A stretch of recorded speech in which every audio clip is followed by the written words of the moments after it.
Bonjour mes chers, j'espère que vous allez bien.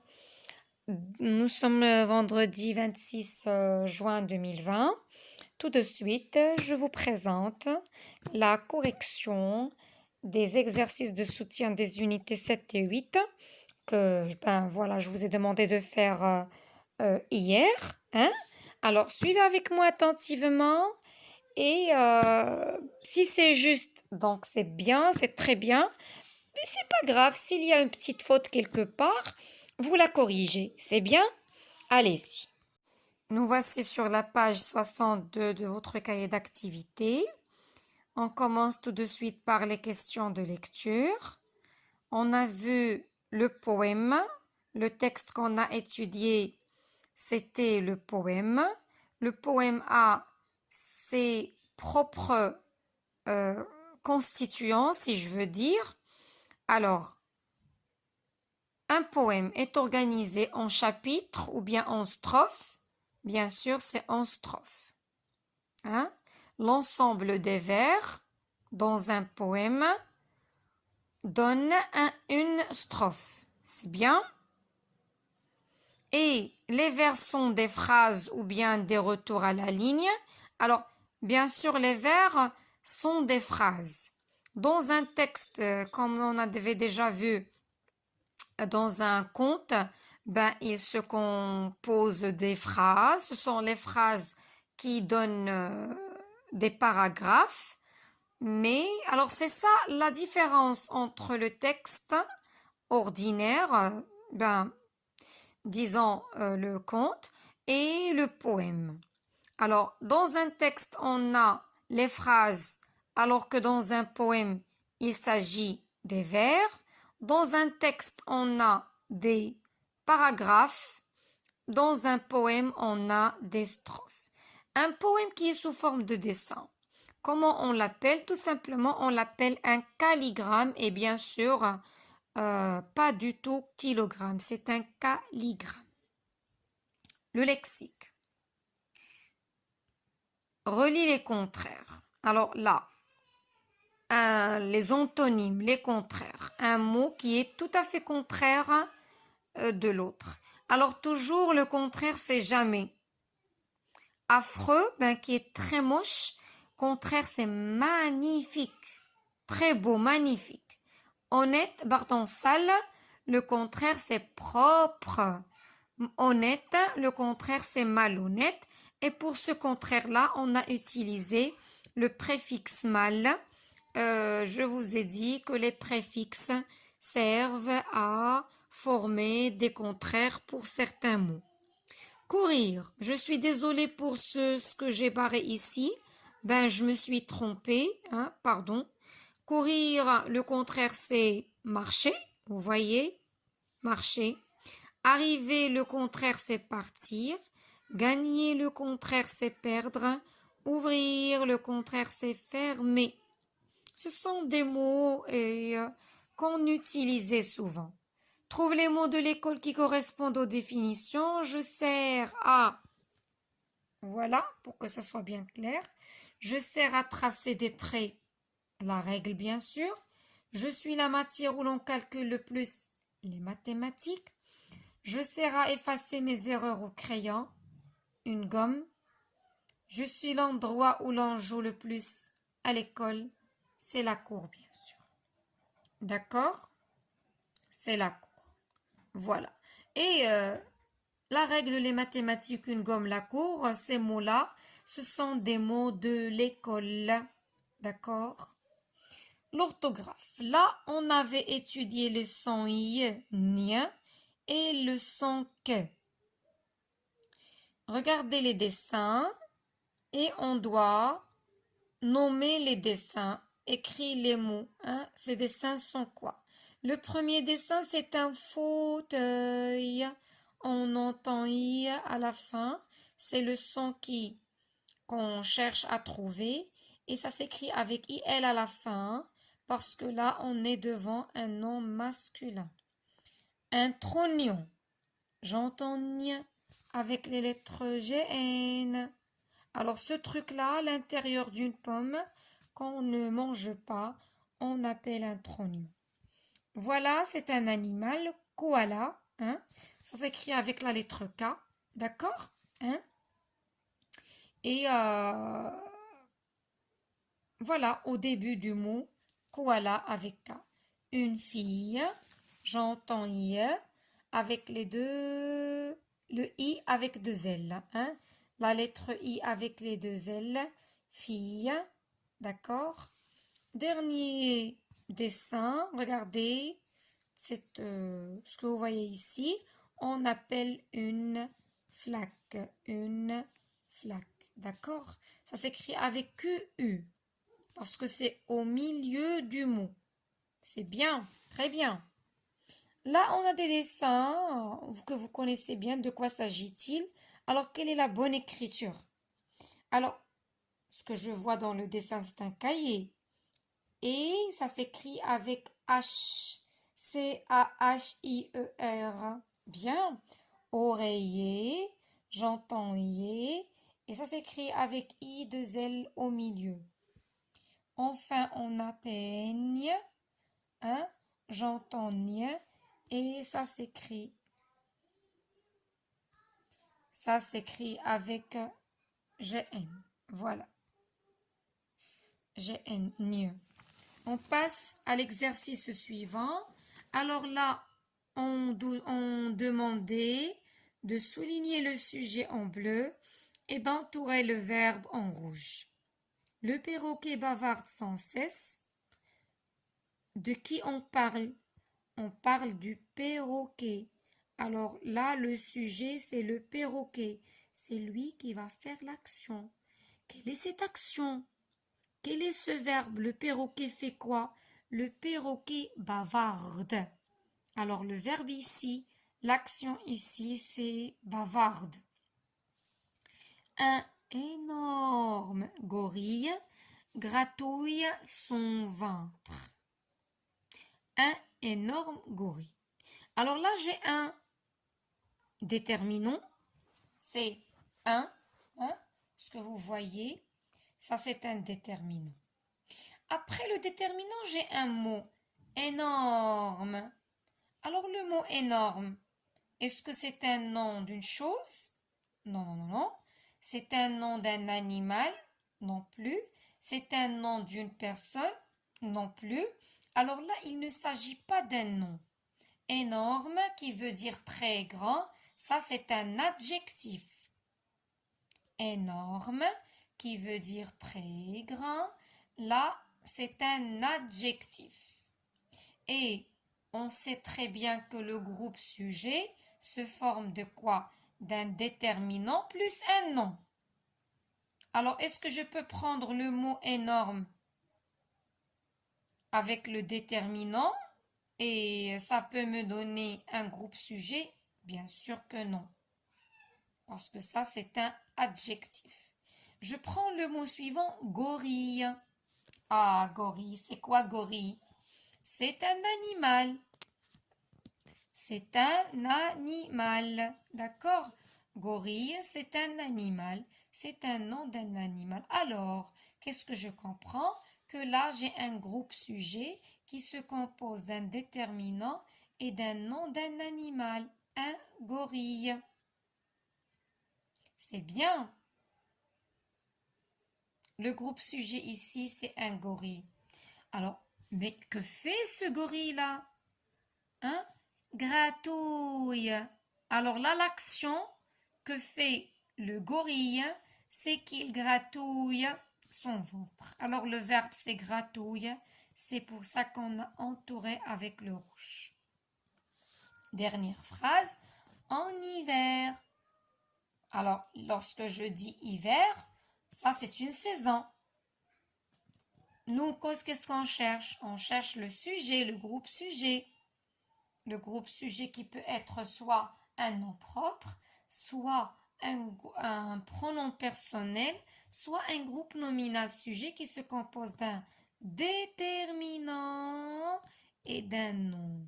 Et là, on a un déterminant, les, on a le nom feuille. Feuille, c'est un nom d'une chose. Les feuilles des arbres. Les feuilles des arbres. Parce parce que le mot feuille peut définir ce qui concerne les arbres, ce qu'on trouve dans les arbres, des feuilles, ou bien on peut avoir les feuilles d'un cahier. Le cahier aussi se compose des feuilles. Alors là, on parle de quoi dans cette phrase? On parle des feuilles. Qu'est-ce qui arrive aux feuilles? Que font les feuilles? Quelle est l'action qui se passe? Tombe. C'est tombe. Alors, c'est ça le verbe. Hein? Alors, bavarde, gratouille, tombe. Ce sont des verbes conjugués au présent, bien sûr. Ce sont des verbes en ER qui sont conjugués au présent. Regardez les terminaisons ENT. C'est très bien. Bravo. Maintenant, on nous a demandé de compléter chaque phrase avec son sujet. Alors là, il y a galope. Écoutez. N'oubliez jamais qu'on doit faire attention à l'accord. Entre quoi? L'accord du verbe. Et lorsque je dis l'accord du verbe, alors là, je dois faire attention à la terminaison. Parce que lorsque on me demande de trouver le sujet doit être en accord avec la terminaison. Ici, j'ai la terminaison E. Et E, c'est une terminaison de présent. De quel pronom personnel? De la troisième personne du singulier et aussi de la première personne du singulier. Et ça, c'est la première chose. La deuxième chose, qu'il faut faire attention au sens. Parce que si quelqu'un dit « je galope » dans les pâturages, plus ou moins c'est pas trop correct, alors que ce qui est bien dit, c'est que le cheval galope dans les pâturages. Ou bien je peux dire il. Le cheval masculin singulier. La terminaison c'est E, alors là c'est correct. Je passe à la deuxième phrase. Le verbe ici s'envole. Regardez la terminaison. E-N-T. Et E-N-T, c'est une terminaison du pluriel, de la troisième personne du pluriel. C'est pour ça que j'ai donné comme sujet il, pronom troisième personne du pluriel il, ou bien elle. Et je peux dire aussi les oiseaux. Les oiseaux s'envolent pour la Californie. Alors, ENT, c'est une terminaison du pluriel. Il, le sujet ici, il est au pluriel, il a un S à la fin. Les oiseaux, c'est un groupe nominal sujet qui est au pluriel. Alors là, il y a l'accord, le sens est bien, donc c'est juste. Troisième phrase, elles attrapent des papillons. Attrape avec ENT à la fin. Et on vient de dire, comme vous le savez très bien, que ENT, c'est une terminaison du pluriel.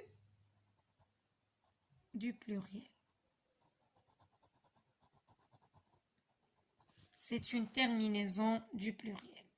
D'accord? Alors, ENT, c'est la terminaison de la troisième personne du pluriel, tout simplement.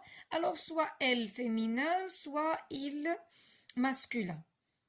Ce qui est important, c'est que il ou elle doivent avoir un S à la fin parce que c'est du pluriel. Alors là, l'accord, il est là, donc c'est bien. On passe à la conjugaison. On a vu l'imparfait. AIS, terminaison de la première personne du singulier. AIS aussi est la terminaison de la deuxième personne du singulier. AIT est la terminaison de la troisième personne du singulier. IONS est la terminaison de la première personne du pluriel. IEZ est la terminaison de la deuxième personne du pluriel. AIENT est la terminaison de la troisième personne du pluriel. Je passe au verbe. Je repère la terminaison AIS. Alors, je ou bien tu, les deux sont justes. Je dégageais le passage, tu dégageais le passage, c'est juste. Bavardions, la terminaison IONS, tout simplement, c'est nous. Hein? Nous bavardions en classe. Jouer, A-I-E-N-T, A-I-E-N-T. C'est la terminaison de la troisième personne du pluriel. Masculin ou féminin, c'est pareil. Il jouait aux échecs, elle jouait aux échecs, c'est bien, les deux. Il allumait un feu, c'est juste. Elle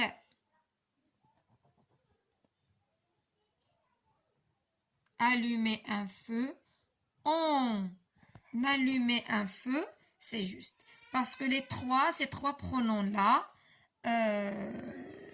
troisième pronom du singulier, la terminaison, c'est A-I-T. Je suis désolée pour le bruit que vous entendez. Je suis vraiment désolée, mais c'est plus fort que moi. Vous arrosiez les plantes. Est-ce que c'est juste? Oui, c'est juste parce que là, il y a I-E-Z et I-E-Z, I-E-Z.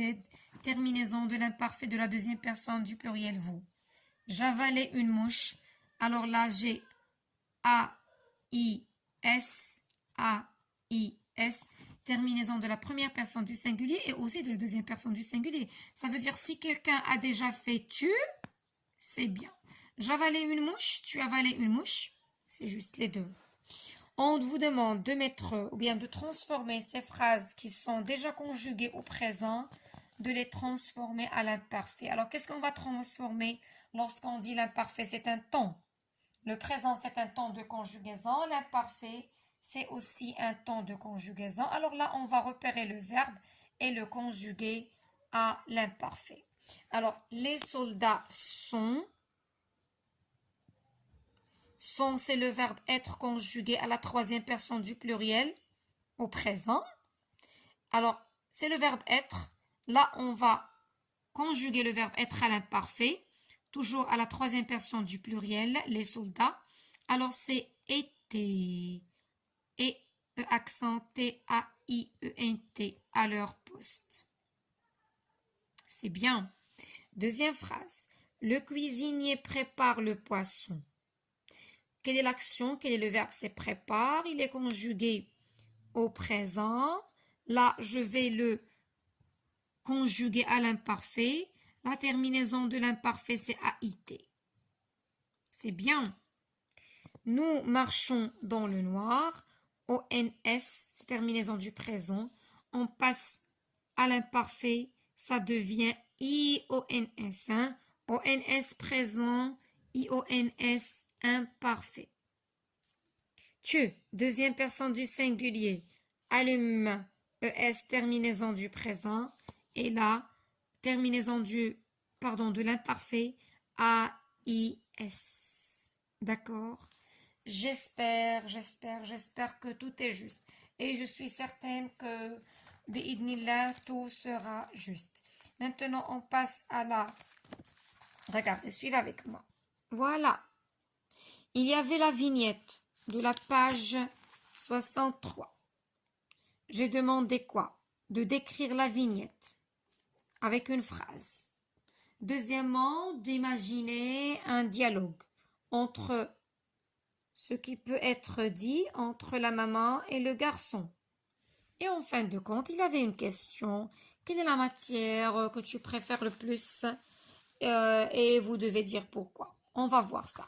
Je décris la vignette. Je peux dire, le garçon n'apprécie pas, n'aime pas, d'accord? Le manteau et le bonnet que lui tend sa maman. La maman, elle tend avec la main, elle lui donne. Hein? Le garçon n'apprécie pas, n'aime pas, ou bien on peut dire ne veut pas mettre le manteau et le bonnet que lui donne sa maman, ou bien que lui tend sa maman. Le dialogue. Voilà ce qu'on peut dire dans ce dialogue.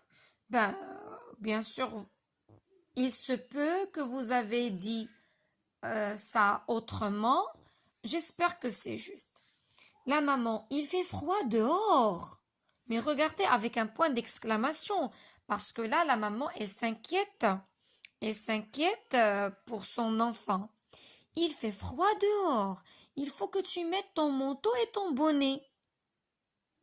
Le garçon, même parce que les enfants ne sont pas très, disons, attentifs euh, par rapport au climat. Pour eux, c'est un peu dérangeant de mettre les manteaux et les bonnets. Et c'est le cas de ce garçon. C'est pour ça qu'il dit à sa maman, mais maman, je n'ai pas froid. Mais là, il le dit avec un ton un peu... il est en colère un peu, hein? Regardez son visage. Vous le voyez? Il est en colère, il veut pas mettre ça. Mais maman, je n'ai pas froid. La maman, il neige dehors. Alors quand même, elle continue de parler gentiment. Il neige dehors. Tu ne peux pas sortir son manteau, sinon tu tomberas malade. Ah, la maman s'inquiète vraiment pour son fils. Parce que ça, vous devez le savoir, mes chers enfants, lorsqu'il fait froid, très froid à l'extérieur, si vous ne protégez pas en mettant un manteau et un bonnet, alors là, il se peut que vous tombiez malade. Voilà. On répond à la question, quelle est la matière qu'on préfère, disons, euh, à l'école? Ben, je réponds moi en personne. La matière. Alors écoutez, je insiste toujours sur la réponse. Il doit être correcte, complète. On va pas dire n'importe quoi. Non, oh non. La matière que je préfère le plus à l'école est l'expression orale. Pourquoi? Ben, on vous a demandé de dire pourquoi. Tout simplement car. Alors écoutez, lorsqu'on doit donner une conséquence, hein? Il y a on va dire pourquoi. Pour répéter tout simplement à la question pourquoi, je peux utiliser le mot car ou bien regarder le mot parce que. Pardon, je l'écris tout de suite. Je suis désolée, je ne me concentre pas parce que je tiens le téléphone. Voilà. Parce que, c'est pas parce que. D'accord, c'est bien. Alors, et l'expression orale, car, ou bien parce que je découvre à chaque fois un nouveau thème.